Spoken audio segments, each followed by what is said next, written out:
Blockchain atau dapat disebut juga dengan teknologi pembukuan distribusi merupakan sebuah konsep di mana setiap pihak yang tergabung dalam jaringan distribusi memiliki hak akses terhadap pembukuan tersebut. Blockchain menyediakan keamanan dan integritas data. Ini sangat berguna apabila digunakan pada private network. Dengan begitu, tidak perlu ada pihak ketiga yang ikut mengontrol semua transaksi. Blockchain adalah teknologi manajemen transaksi dan data terdesentralisasi. Jika biasanya setiap pencatatan transaksi hanya dikelola dan tercatat pada satu pihak, dengan teknologi blockchain, pencatatan setiap transaksi dipublish di semua jaringan internet bisa diakses publik ketika transaksi sudah dicatat di dalam buku besar global itu. Jaringan teknologi blockchain sangat mustahil bagi siapapun untuk menghapus catatan transaksi tersebut. Transaksi dengan menggunakan teknologi blockchain bersifat peer-to-peer.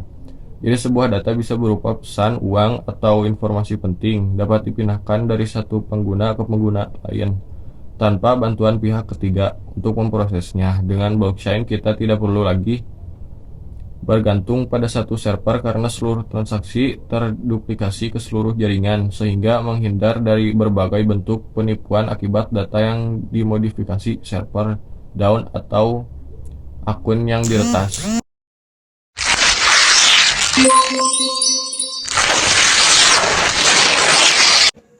Sejarah singkat dari blockchain dikutip dari buku berjudul Blockchain for Dummies yang ditulis oleh Manav Gupta. Diuraikan bahwa awalnya blockchain dibentuk dan dikembangkan guna memenuhi suatu kebutuhan yang besar akan sebuah sistem yang bekerja lebih efektif, efisien, hemat biaya, lebih menjamin, dan terbukti lebih aman untuk melakukan tugas berupa merekap berbagai transaksi keuangan yang terjadi di masa mendatang. Penggunaan blockchain sendiri dibentuk pada tahun 1991, di mana saat itu ada dua orang yang menulis dan menerbitkan sebuah jurnal yang berjudul Journal of Copygraphy, How to Times Stand Up Digital Documente. Orang itu adalah Stuart Haber dan Wiscott Stonetta.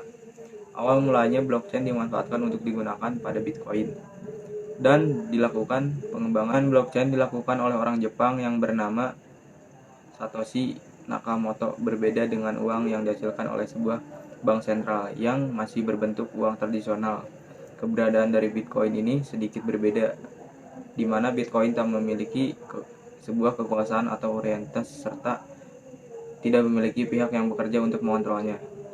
Daripada bertanggung pada kekuasaan pusat dalam hal pengawasan, memperoleh verifikasi, serta menyetujui permohonan transaksi, serta mengelola pemasukan uang, Bitcoin lebih memilih diaktifkan menggunakan jaringan koneksi peer-to-peer.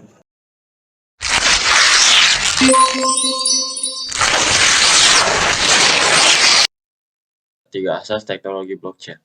Teknologi blockchain itu memiliki tiga asas dalam pelaksanaannya dan juga sifat-sifatnya. Berikut ini ketiga asas blockchain. Yang satu ada asas decentralization atau asas desentralisasi.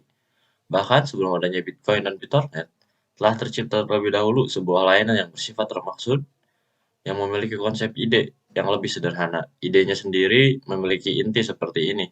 Jika memiliki sebuah entitas yang dibatasi, di mana ini dapat menyimpan semua data yang dimilikinya.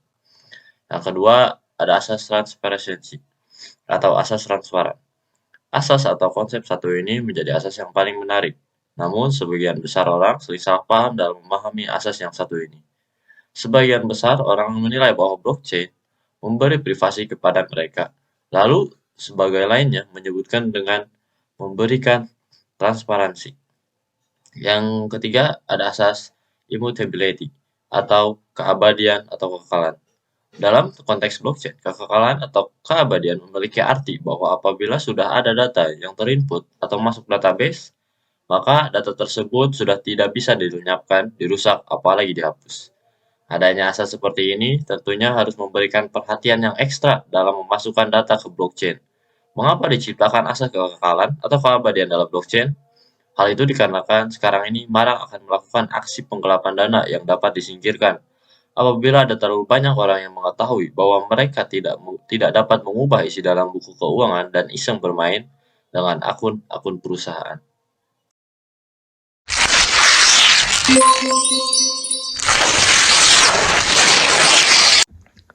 Cara kerja dari blockchain. Seperti yang kalian tahu bahwa fungsi utama dibentuknya blockchain yaitu difungsikan sebagai bentuk yang memberi izin kepada informasi digital untuk dapat tercatat serta terdistribusi atau disebarkan tanpa memiliki akses untuk dapat bisa diubah, dihancurkan, dilenyapkan, dan dihapus. Satu, cara kerja blockchain diawali dari seseorang yang beli sejumlah Bitcoin. 2. Setelahnya akan terjadi proses transaksi.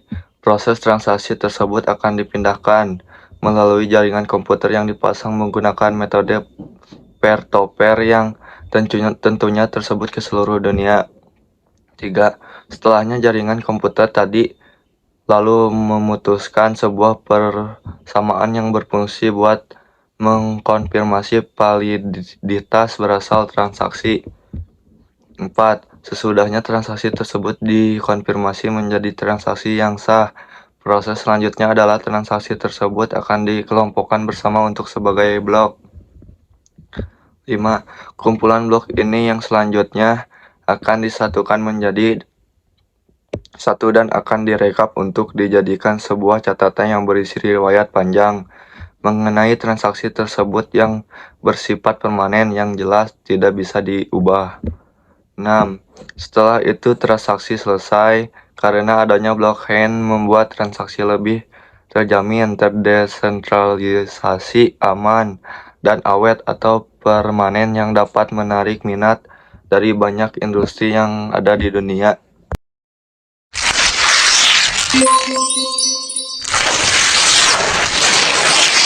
Kelebihan dari blockchain. Yang pertama, kualitas keamanan data terjamin. Database yang ada di dalam blockchain bersifat event only, di mana hanya bisa menambahkan atau tidak memberikan akses untuk memperbaiki data tersebut. Yang kedua ada menggunakan lebih banyak sistem transparan.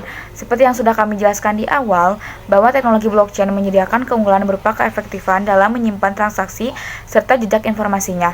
Hal ini bahkan sampai dibuktikan dengan adanya keamanan serta ketransparansian dari data yang disimpan. Yang ketiga, kualitas audit yang jauh lebih baik.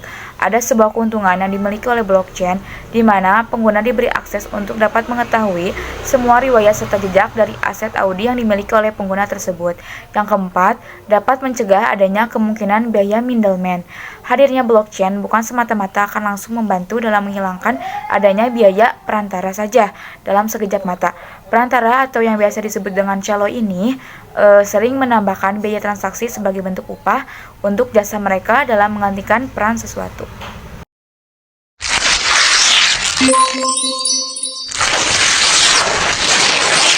Yang terakhir ada pemanfaatan blockchain. Pemanfaatan teknologi blockchain dapat dimanfaatkan dalam semua bidang, terlebih bidang keuangan. Hal ini dikarenakan blockchain selalu diibaratkan sebagai buku kas yang berwujud digital yang hanya memiliki kelebihannya saja, dapat diakses dan dikunjungi oleh siapapun, dimanapun dan kapanpun, dengan cara yang sangat mudah tanpa harus meminta izin ke persetujuan ke lembaga keuangan seperti bank.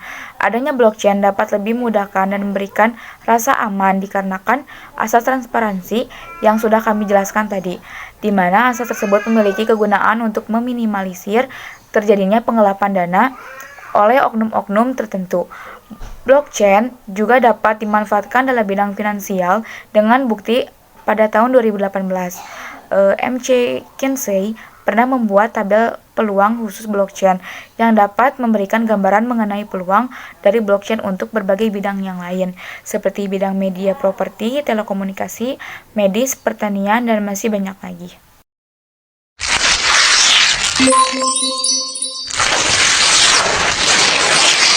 Konsep utama dari blockchain adalah menciptakan catatan transaksi yang aman, terdesentralisasi, serta permanen, menarik minat banyak industri. Transfer data antar node pada blockchain ini dilakukan secara peer-to-peer, tanpa adanya server yang melayani semua transfer data, sehingga semua node yang tergabung mengetahui jika adanya transaksi yang dilakukan.